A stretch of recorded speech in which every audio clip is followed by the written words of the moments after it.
Bismillahirrahmanirrahim. Assalamualaikum warahmatullahi wabarakatuh. Saya Rifki Pratama, mahasiswa Fakultas Hukum Universitas Muslim Indonesia, Stambul 040 2018-0192 dengan mata kuliah Hukum Kesehatan kelas C18.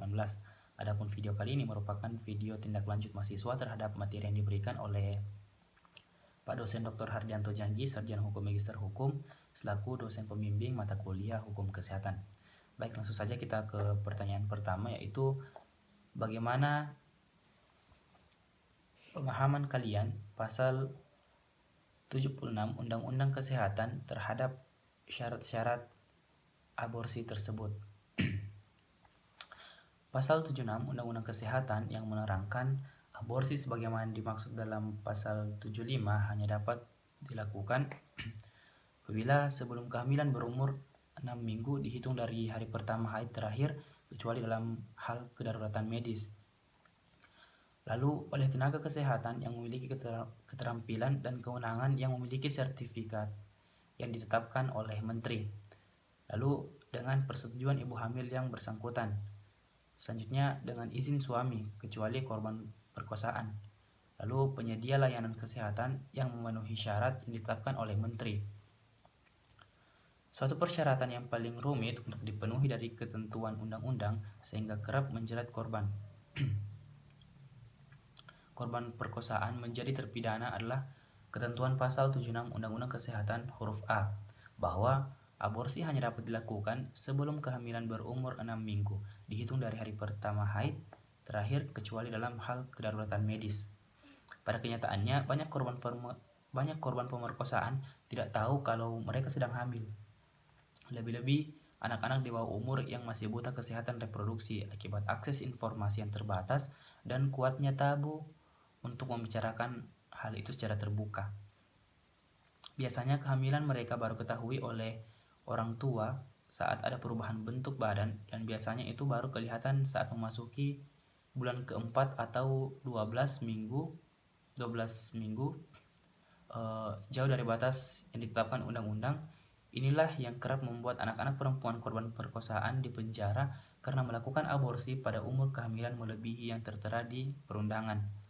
Yang harus kita prioritaskan bagi korban adalah melindunginya, memulihkan kesehatan jiwa dan fisiknya, membantunya membangun lagi kehidupannya, memenjarakan korban perkosaan karena melakukan aborsi untuk kandungan yang dipaksakan secara kekerasan terhadapnya dan ia tidak menginginkannya, serta tak tahu apalagi apa yang bisa dilakukan, adalah jalan tercepat menghancurkan hidup perempuan.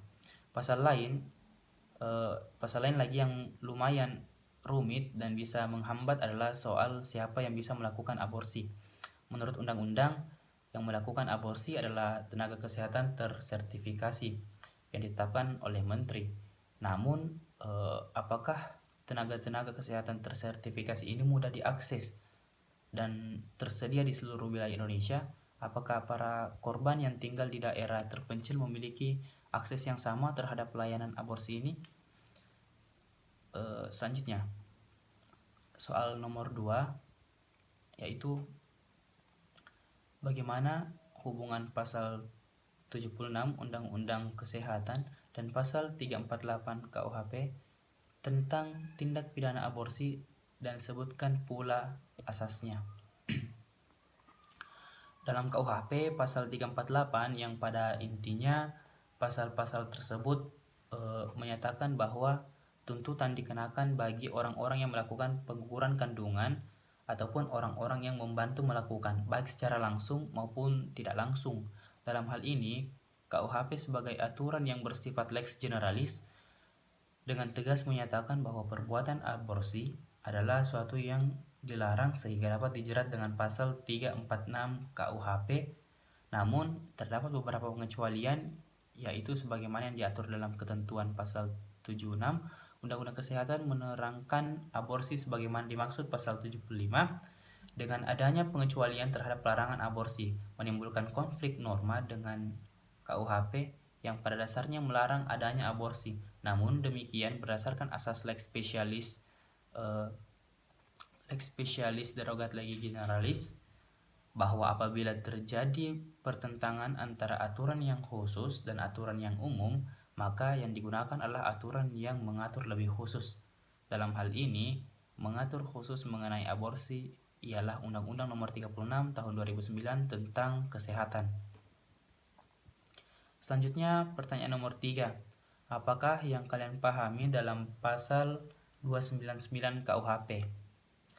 Dalam penerapan pasal 299 KUH Pidana, kiranya perlu dibuktikan bahwa perempuan yang mengandung itu betul-betul mengandung, akan tetapi tidak diminta bahwa kandungan itu betul-betul gugur atau mati karena pengobatan. Sudah cukup apabila orang itu sengaja mengobati atau mengerjakan perbuatan pada perempuan yang mengandung itu dengan memberitahukan atau menimbulkan pengharapan bahwa dengan mengobati atau mengerjakan perbuatan itu kehamilan dapat terganggu, gugur, mati atau hilang kandungannya. Jadi yang perlu dibuktikan ialah tentang pemberitahuan atau penimbulan harapan tersebut. Pertanyaan yang terakhir yaitu pertanyaan nomor 4. Sebutkan 3 macam aborsi. Jadi ada 3 macam aborsi yang disebutkan, yaitu aborsi spontan atau alamiah, aborsi buatan atau sengaja, aborsi terapeutik atau medis. Itulah tadi jawaban dari saya terhadap pertanyaan yang diberikan oleh Pak dosen Dr. Hardianto Janji, Sarjana Hukum Magister Hukum selaku dosen pembimbing.